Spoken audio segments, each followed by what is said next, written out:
go.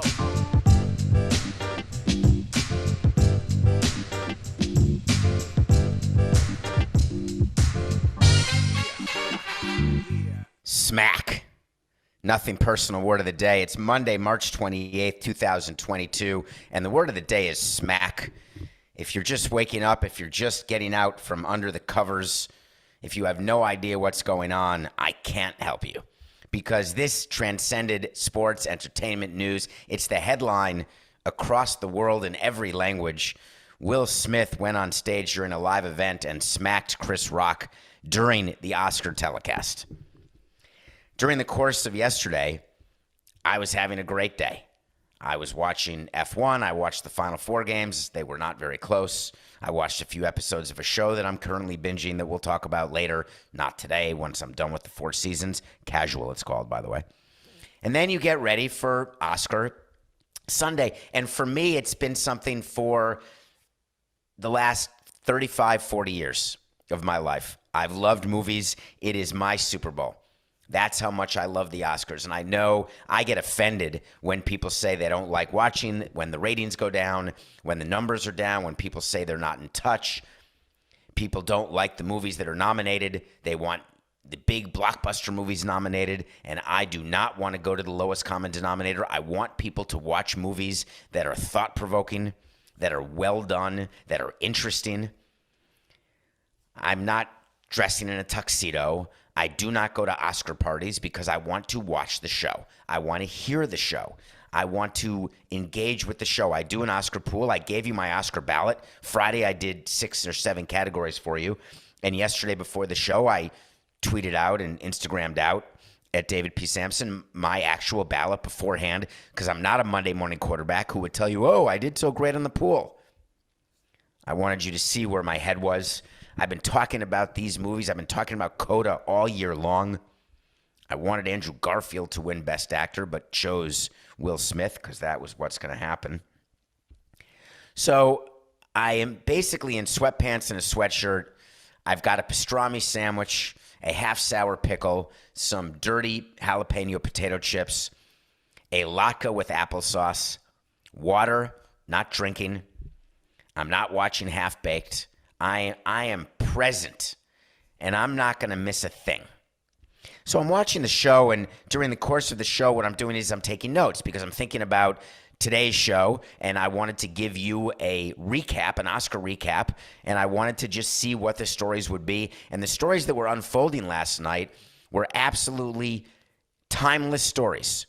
Watching Ariana DeBose win Best Supporting Actress and give a speech winning for the role that was played by Rita Moreno, who won an Oscar back in 1961 for West Side Story, ending it with saying that you are not alone if you are a Latina and you're queer, you can be standing where I am. And we talk a lot in this show about belonging. We talk a lot about people who have reactions. We talk about press conferences. We talk about statements. We talk about mental health. We have some jocularity, but one of the things, the overarching points of Nothing Personal, is that in the world of business, it's just business and it's nothing personal. But there are circumstances where there are very personal things that are going on. And the purpose of the platform that we have here, that you have so generously given us, the purpose of the platform is to help you decide when it's just business, when it's nothing personal, and when you've gone over the line and it is personal. And everyone has a different line. Everyone engages with things differently. Everyone feels differently. I can't feel, and I've told you this, I can't ever tell you what it feels like not to be privileged. I've said it to you, and I cannot. I can't tell you what it feels like to be discriminated against, to be black. All I have is what people have given me as their experiences that I can put into my head and that I can try to familiarize myself with other people's plights. But in no way can I ever speak for anyone. I can only speak about how I engage with everyone and how what everyone does impacts me. So I'm watching the Oscars, and I'm rooting for Troy Kotsur to win Best Supporting Actor. He wins. He gives a speech in sign language that was inspirational. And if you are one of the people who are saying he only won because he's deaf, it means you don't understand the nuance of acting. He's an actor. He didn't win because he's deaf. He won because of the performance he gave. It just so happens that he's deaf. And he talked in the speech about what this means for the deaf community, which is the same as what it means when gay people or black people or brown people or purple people or short people or tall people, you want representation in areas so you can believe that you can be in that area. That's the whole point of why representation matters so much.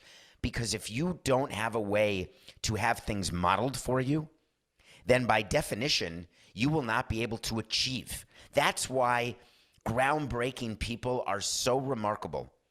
And that's why their legacy lasts lifetimes, hundreds of years, thousands of years, because they're willing to not just go down the path less traveled. They're willing to do something that is against all odds, where the likelihood of failure is so far greater than success, but they go anyway. You don't think it's easier for now brown and black actors, for deaf actors, for kids who are deaf, brown, black, whatever the case may be, to say, wow, you can actually go all the way in this profession? Or when you see someone who is deaf, who is a fisherman, and you want to be a fisherman, and you say, wow, I can do that too. That is the purpose, to me, of representation. So the awards ceremony continues. I'm ready to write about and talk about the in memoriam segment. I think that's one of the big stories. They're doing dancing and singing, and I'm very focused on how interesting it was that they brought out Bill Murray to talk about Ivan Reitman. They brought out Jamie Lee Curtis to talk about Betty White. They brought out Tyler Perry to talk about Sidney Poitier. And what struck me at that point in the show is every year, and I think you should agree with me on this, every year during the in memoriam segment, don't you say at least 3 times, oh my God, I totally forgot that person died. And you relive that moment again to the extent you had learned it when it happened and then forgot about it. How many times do we say, wait, is that person alive or dead? So the in memoriam segments at the end, as I'm getting older, I'm engaging with them far differently than I used to. And I am thinking to myself, are they going to show William Hurt? William Hurt, one of my favorite actors, who obviously is also known as having issues with domestic violence, with Marlee Matlin, who was very front and center on last night's Oscars because she was one of the stars of Coda, which ended up winning Best Picture. And she happens to be deaf. So William Hurt is the third person in the in memoriam segment, and I'm thinking about mentioning that and talking about my experience and thinking about death and thinking about the fact that every year I'm shocked continually at the number of people who meant something to me, some of whom I've known personally, who were passed away. So the show continues. I'm thinking about what it is to have 3 women hosts. I'm thinking about how interested the Oscars were and the producers were in making sure that you understood that we were going to be more representative, they said, as an academy. We were going to make sure that you saw colors and not just white. That you saw women, not just men. So Amy Schumer and Regina Hall and Wanda Sykes are the hosts. They have 3 women hosts. The first joke out of the gate is they hired us because collectively they paid us less than they pay one man to host. So already they are acknowledging the equal pay issue that exists in Hollywood. Then they talked about Regina Hall being single. They did a bit, and I was going to talk about that. I thought that would be the lead of the show, is that Regina Hall was feeling up Josh Brolin and Lisa Bonet's ex-husband, Coca, the guy who plays Aquaman. I can't remember his name. Jason Momoa. And they're back together. Thank you, Coca. Hard to keep track. And they're back. By the way, her daughter, Zoe Kravitz, was a presenter, if you want to feel old. So she's feeling up Jason Momoa all under the sort of theory that they need to be COVID tested. Why you get COVID tested with your tongue down their throat or with your finger up their keister, that remains to be seen. I thought it was tasteless, but it was a joke. It didn't land for me. I thought it was too much. Just because I want to laugh. Amy Schumer comes out, does a few things about Aaron Sorkin, goes after Aaron Sorkin. And Aaron Sorkin is a very complicated figure in Hollywood. He was the writer of Being the Ricardos. He wrote The West Wing. He wrote Newsroom. He wrote A Few Good Men. A prolific writer who many view as very far left politically and therefore tend to some ignore what he says, even though the talent outshines the perspective. And Amy Schumer said very clearly, you are amazing, Aaron Sorkin. You wrote a movie about one of the greatest female comedians of all time, and you didn't get one laugh. I thought Aaron could be offended, but that was all right. Didn't land great. Then they start doing jokes about King Richard, starring Will Smith, the favorite to win Best Actor. And they say, wouldn't you know, Hollywood finally made a movie about two girls, Venus and Serena Williams, who opened the Oscars, and they named it after the man. So that was a woman-man joke. It sort of landed, not great. The show's going on. They're trying to make it more hip. They've got DJs, including Sheila E. Has anyone heard of Sheila E., who's not 50 years old? Very accomplished, very amazing. DJ Khaled introduced the female hosts. So it was a whole thing. So I'm getting everything together.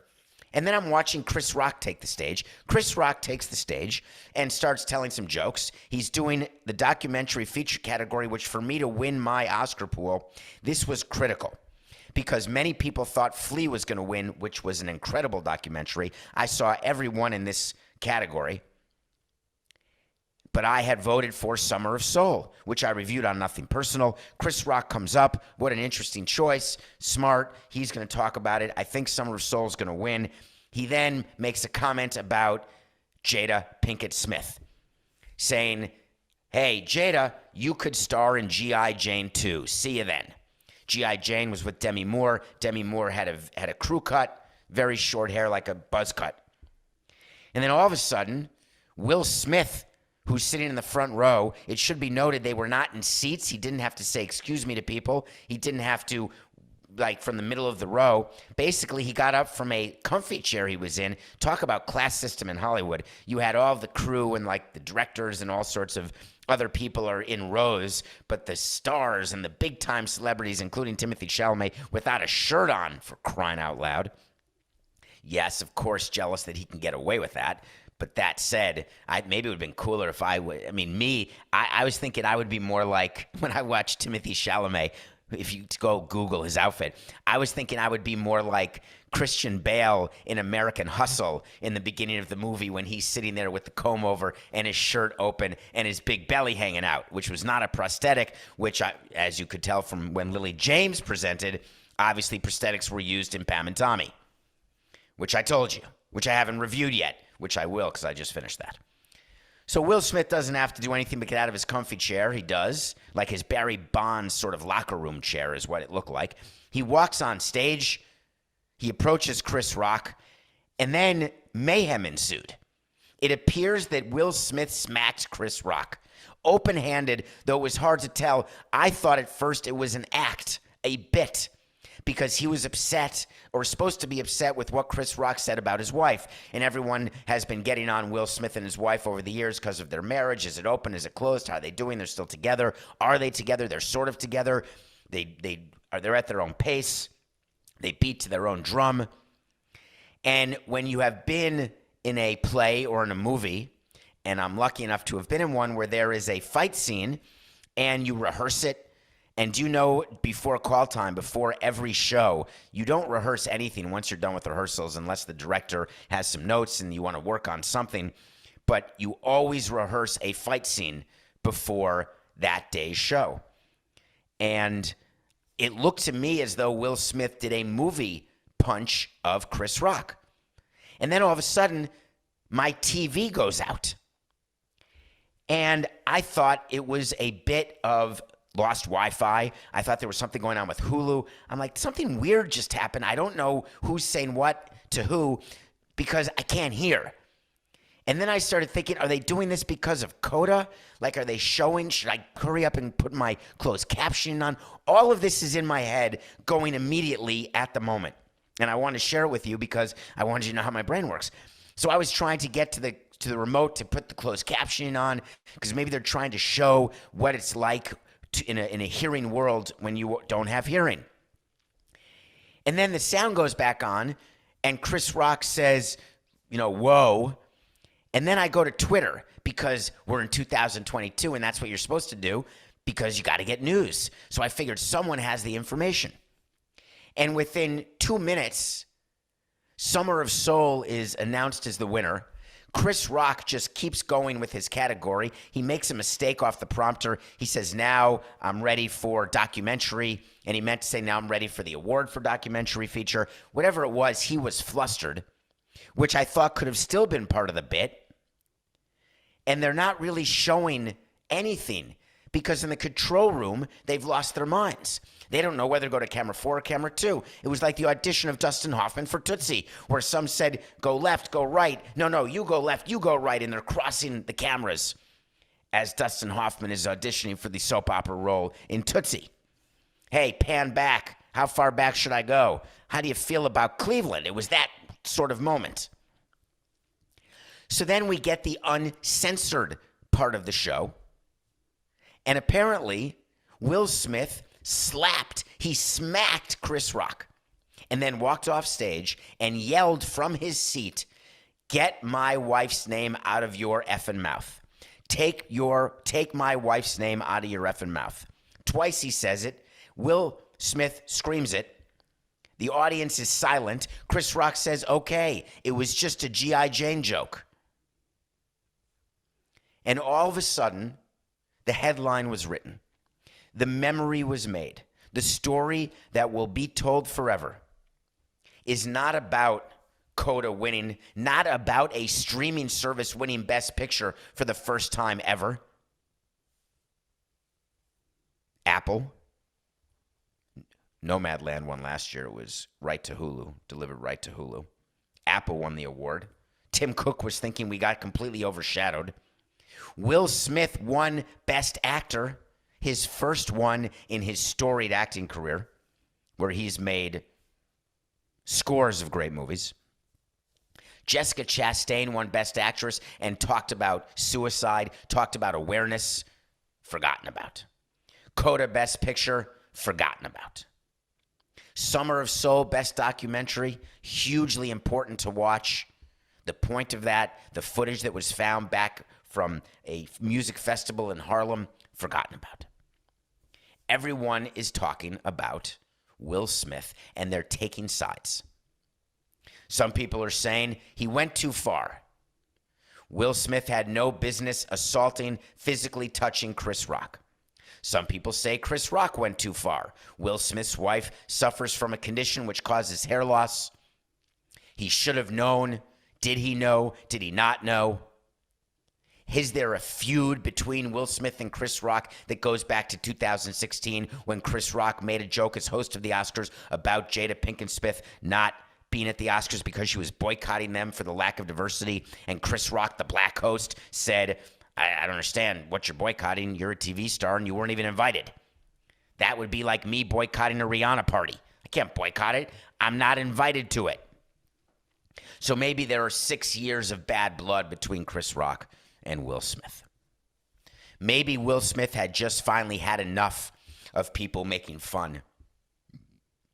Will Smith takes the stage because he got a chance to talk. He starts crying after he wins Best Actor, but it's clear to tell us, I'm not crying because I won the award. I'm crying because I feel the power of God in me, and I must defend people. But then he didn't list his wife. He said, I defend the co-star of King Richard. I defend the two people who played Serena and Venus. Very bizarre.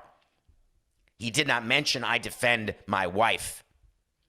But he did say Richard Williams, who's the character he played, Venus and Serena's father, who got in plenty of trouble for actions that he took during the course of his life, including some that were physical, by the way. Said maybe I'm more like him than I thought, where I'm looked at as crazy in the name of defense. Love makes you do crazy things. What struck me when he said that was anger, because the people who say love makes you do crazy things are giving you an excuse for doing crazy things that are often violent.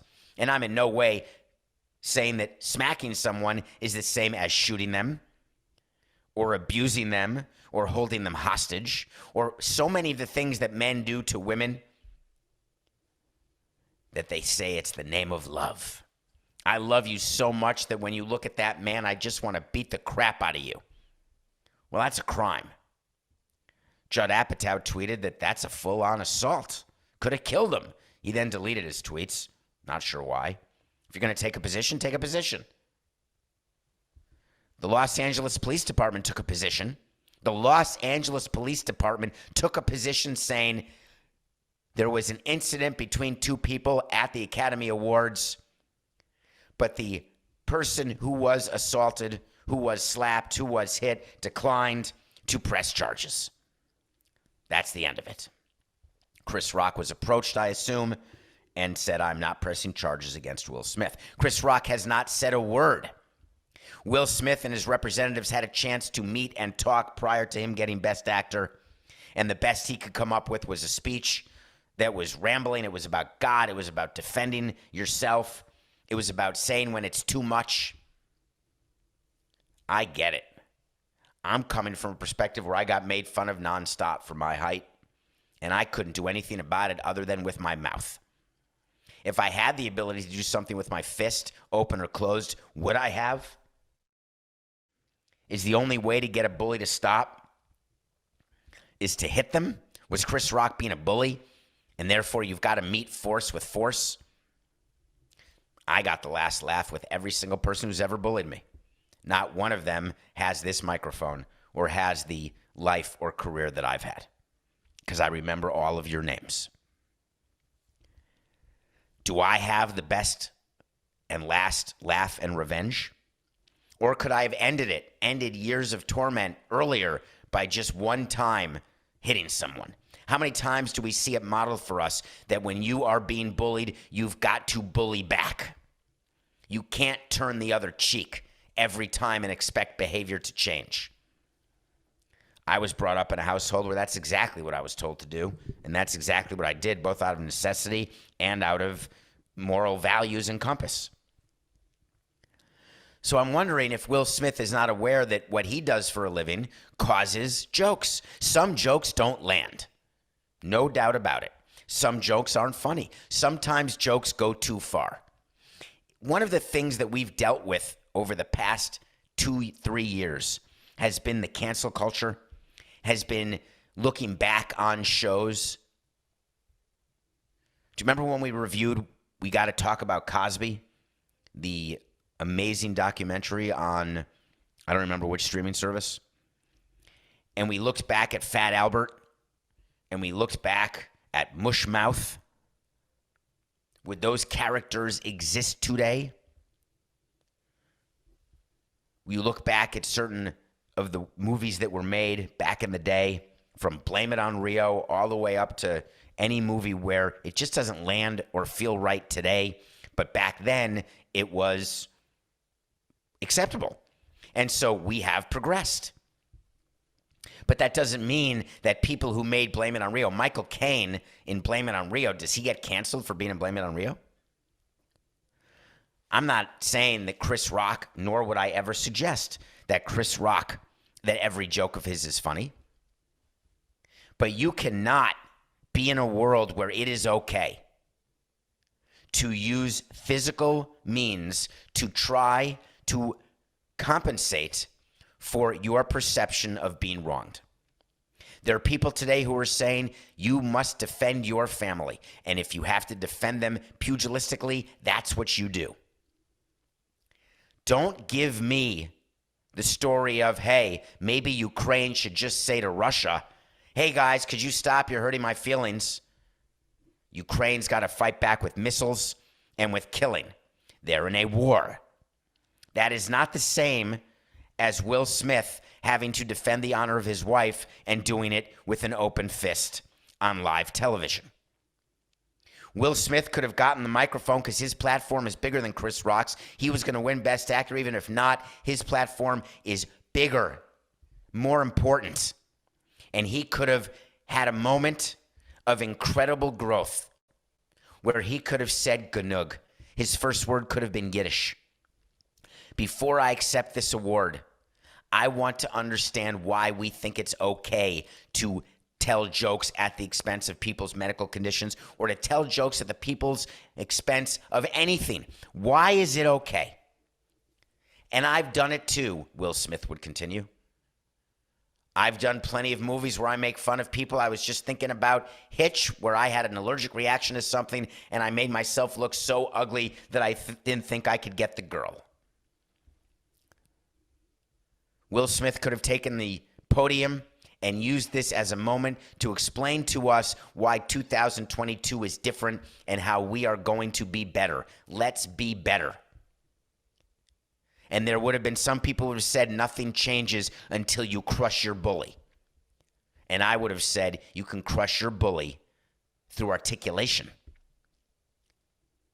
not gesticulation. So Will Smith finishes his speech. And then Sean Diddy Combs comes on and says, we got to keep going. So let's just keep going with love and they will take care of this behind closed doors. And it reminded me when people say, hey, you want to take this outside? I've been asked that many times at bars, by the way, when I've maybe spoken to people who were maybe with other people. And, hey, you want to take this outside? No, I actually don't. But I'm happy to talk to somebody else. So take it outside obviously indicates some sort of physical thing is going to happen. So Sean Diddy Combs says, let's just proceed with love. Then they go on to Best Director, Best Actress, as though nothing happens. Best Picture, nothing happens. But the word is my bond.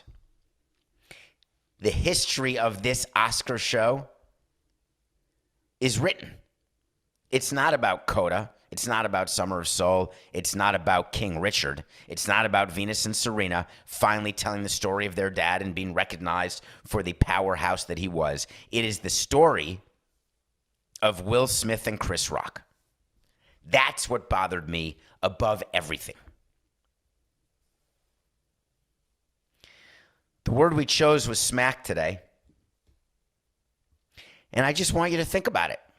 Where do you stand on this issue?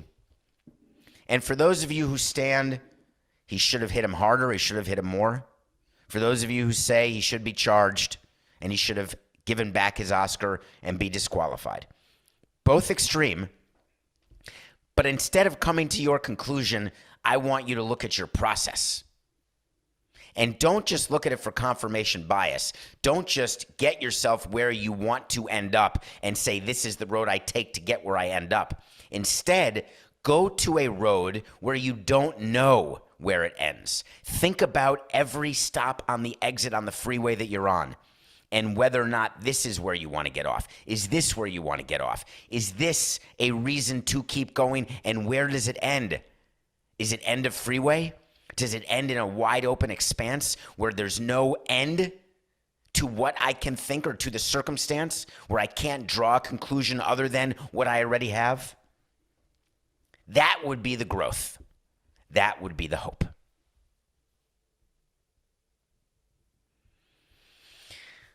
All right. Let's go to break, Coco. When we come back, we're going to talk about the Deshaun Watson press conference. We'll be right back. Welcome back to Nothing Personal. It's David Samson. What a weekend. Thanks for getting through that first segment on the Oscars. I didn't even talk to you about the fact that I went 21 for 23, and every wait to see I gave you was right about the top 7 categories, or at least the 7 categories I chose. I only missed Belfast. Congratulations to Kenneth Branagh, by the way.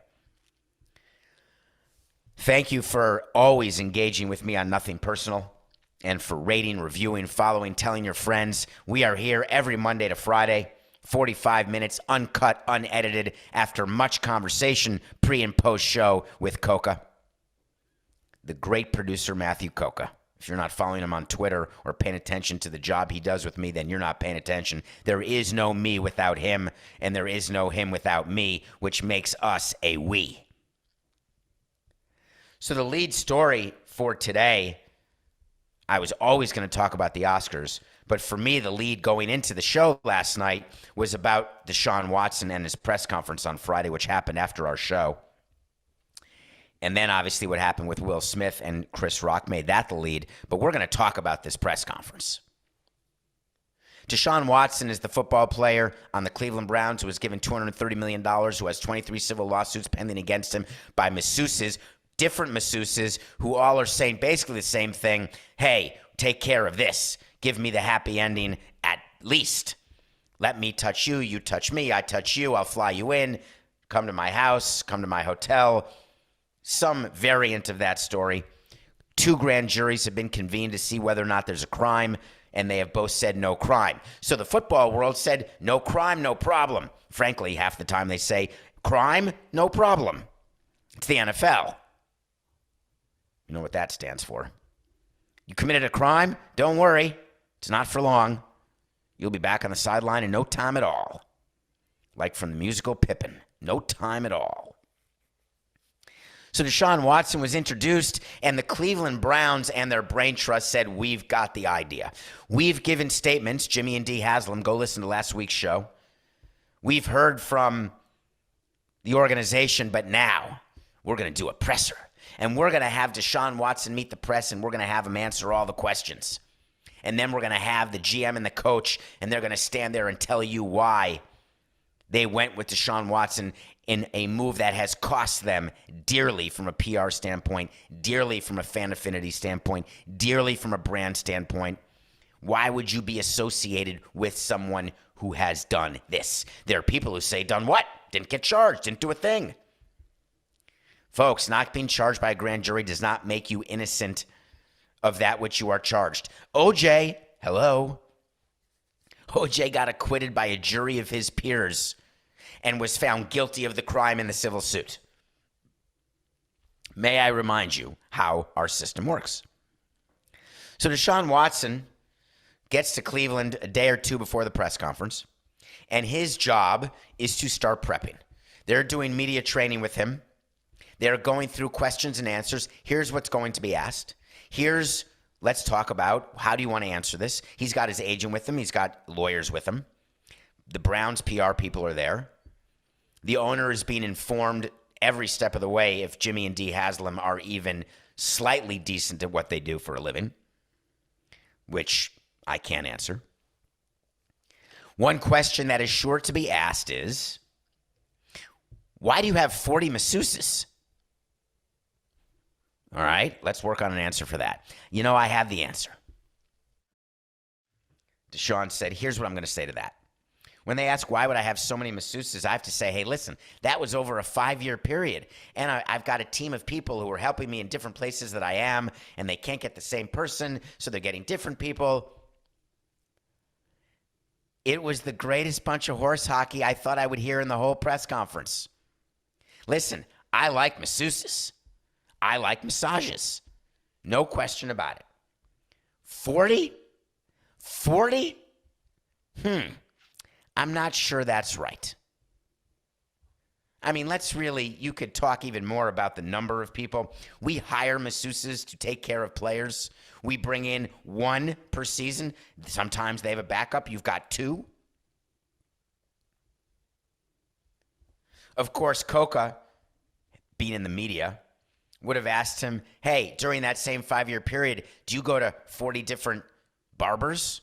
Well, I can tell you right now, players go to the same barber. Players fly in their barber from around the country. Fly in the barber to get the same haircut before an all-star game, before a playoff game, before an appearance in the media. It's a shout-out to you, Hugo Juice, the barber of the Marlins. Yeah, he gets flown everywhere.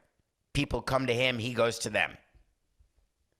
Stylists, drivers, Coco was having a field day with this. 40? It's absurd. So then you say to Deshaun, is that what you're going to stick with? Because I don't like that answer. It's going to make you come off badly. And Deshaun said, don't worry, because when the next question comes, I'm going to come off even worse, and people will forget about the 40 answer.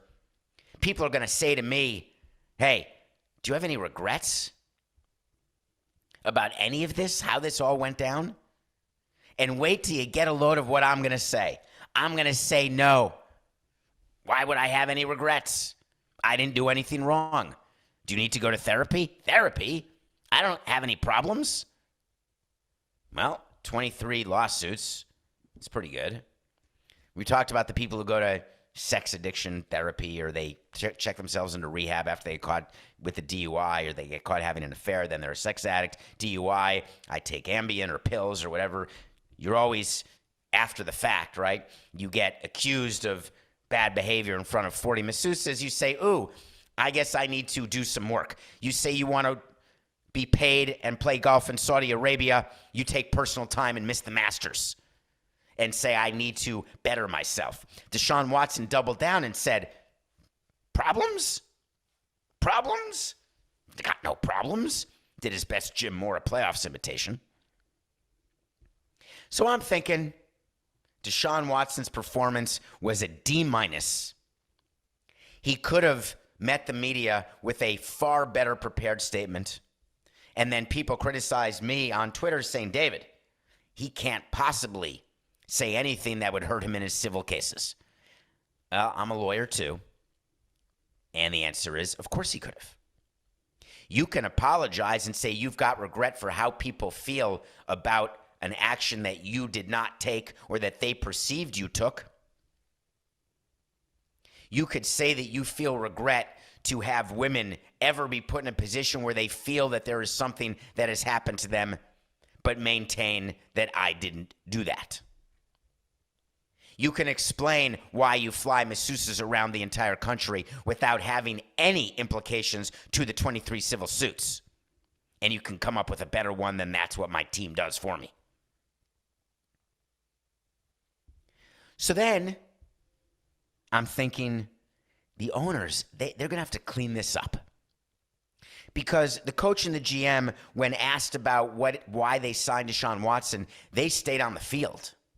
They said, we believe in Deshaun the man. We are confident in Deshaun, the person. They spent an hour with him, 2 hours, 4 hours, whatever. You can really get to know someone, right? The real thing they wanted to say is, we only had to give up 5 or 6 picks to get one of the top 5 quarterbacks in football. He's only going to get suspended 4 or 6 games, right? And then he's going to be with us for 4 years. We've got him locked in. It's all guaranteed. And we've never won a Super Bowl. I would have liked the honest answer out of the GM and the coach. Hey, listen, I'm paid to win Super Bowls. There's no question Baker Mayfield was not going to get us a Super Bowl, and we upgraded. Is he perfect? Hell no. Did we sacrifice our moral compass? You're goddamn right we did, but we won a ring. I'm in. Be direct. Be honest. So Jimmy Haslam brings his wife, Dee, and they don't sit at the original press conference. This is great strategy. They met the press 2 hours later so they could clean up anything that had to be cleaned up. Like if there's a problem on aisle 9, if there's an answer they don't like, they get to bat cleanup, right? Have you ever thought about why the 4 hitters, the cleanup hitter? Because the top guys in the old days, the top of your line is supposed to get on base, and the cleanup hitter is supposed to get them home. I'm cleaning up the bases, making them empty again. So Jimmy and Dee Haslam want you to know that the reason they signed Deshaun Watson is that they got tacit permission from their daughters. I almost fell off my chair. Jimmy Haslam and Dee Haslam are the owners of a team. I was the president of a team. I didn't ask my children about one transaction ever. I would talk to them after the transaction was done when I knew that people were going to make fun of them because we were trading away another great player, getting them ready for something bad that I did, letting them know that I was going to be the butt of jokes or that there was going to be a headline that I had written, so be ready. And my kids got made fun of plenty. Trust me. Do I regret it? No, it was my job. Do I wish it hadn't happened? Of course. So Jimmy and Dee Haslam not only spoke to their daughters in theory before they signed Deshaun Watson, which I find very hard to believe, but then they said, the women in our immediate surrounding, they were okay. They agreed that he was not indicted by a grand jury, therefore he is innocent, therefore let's bring him on. Deflecting any criticism to the daughters? Man, that's Father of the Year territory, and I would know. As a 27-time non-nominee for Father of the Year. Maybe I just don't know what it takes to be nominated. Maybe what you do is you throw your children under the bus and that gets you nominated. Are you kidding? I'd like to be at their dinner table. Hey, I'm just curious. We're looking at Deshaun Watson. How do you feel about it? Well, Dad, it seems weird that he did this to all these women. Can all of them be wrong? Do you think they all colluded and conspired when they didn't know each other? That's like saying all the people who said Bill Cosby drugged them and had sex with them who didn't know each other. And when they heard one story, they're like, oh my God, that happened to me. Now I'm comfortable. I can go forward. How many women are not comfortable going forward because they don't want to be shamed, embarrassed, or lose their jobs? But when someone goes forward, you say, oh, I've got safety. We talked about at the beginning of the show, being the trailblazer, it's even harder than being the corroborator. But the daughters say, we're good. No problem. And then Jimmy Haslam says that? I was simply blown away. It's one of the great GMABs of nothing personal history. So now what does Cleveland do? Well, I got a thought. They're not done answering Deshaun Watson questions because the press conference was an abject failure. Jimmy and Dee Haslam's excuses were a joke. What they're hoping is that the Browns win enough games that you will forget all about it. Roger Goodell is hoping the same thing. Here's an idea. Don't forget about it. One time say to yourself, I'm not going to forget. Then, of course, Tyreek Hill gets traded for. And Dolphins fans forget. They're good. It's very tough to have to decide when to use your moral sword, isn't it? Tough to think about the different circumstances, what you're going to be okay with, what you're not going to be okay with as a fan or as a president or as an owner or as a teammate. We see these examples time and time again. The Dodgers players said, we don't want to be around Trevor Bauer. What did the Dodgers do when Trevor Bauer is done with his suspension, to the extent that happens? We face these decisions every day, not as sports executives, as parents, as lovers, as brothers, as sisters, as sons, and as daughters. Just give it thought. Okay. We split the nothing personal pick of the day. I want to get to that if that's okay. We are now in 2022. We are 34-27. We had Miami beating Iowa State. Way to go, Miami. That's pretty amazing. They did not make it to the Final Four, but they had a hell of a run, the Hurricanes did. Then on Saturday, we had Houston beating Villanova to get to the Final Four, but Villanova won the game, and they got to the Final Four. The Final Four has Duke and North Carolina. CBS, the executives for CBS right now, they were so happy. And then they were like, wait a minute. I think the Final Four is on TBS. Wait a minute. No, it can't be. We've had the whole tournament, but TBS is showing the Final Four. Damn it. They are despondent. They're going to say they're not, but believe me, they are. Was it weird seeing St. Peter's lose and the Hurricanes lose? Two great stories. A 15 seed from Jersey City, never having been to the Elite Eight ever. And they did it. It's pretty cool. But they got absolutely crushed by, who did they lose to? Kansas? I could be, did I have that right, Coca? Did St. Peter's lose to Kansas? Or to North Carolina? Lost. Anyway, one of them. Okay. I'm totally forgetting it. They lost to UNC. By the way, UNC is coached by Hubert Davis, the former Knick, who I absolutely loved as a player. Both the cerebral player, great sort of mid-range jump shot that really doesn't play in the NBA anymore. So you've got Duke and North Carolina in the Final Four. and they have to play each other, so they can't play in the final game. It's going to be one of the most watched Final Fours because you either love Duke or hate them. You either love North Carolina or hate them, and they are unbelievable rivals. And it's Mike Krzyzewski, the coach of Duke's final season, and he made it to the Final Four. God, I love it. So I don't know the standings in the Nothing Personal pool, except to tell you that you're all beating me because I had Wisconsin beating Gonzaga in the final game. I got 0 Final Four teams right. But if you win the pool, you get a prize. If you beat Coca, you're in the raffle to get a prize. And if you finish in last, you're going to get a prize too. So tonight I'm going to watch the Miami Heat play. The Heat are 13-point favorites over the Sacramento Kings. The Heat have lost 4 in a row. The Heat are fighting on the bench. The Heat are absolutely in danger of losing the number 1 seed. The Sacramento Kings have won 2 in a row. It's a perfect time to take the points. We're not doing it. The Heat are going to win this game by 30. The Heat realize they can't wait for the playoffs. They've got a 4-game losing streak. Watch how this ends. Heat by 30 over the Kings, and you only have to give 13. That's the Nothing Personal pick of the day. Well, that's our show. I appreciate the fact that you take the time to listen. You don't have to agree, but thank you for listening. It's just business. Whew. This is Nothing Personal.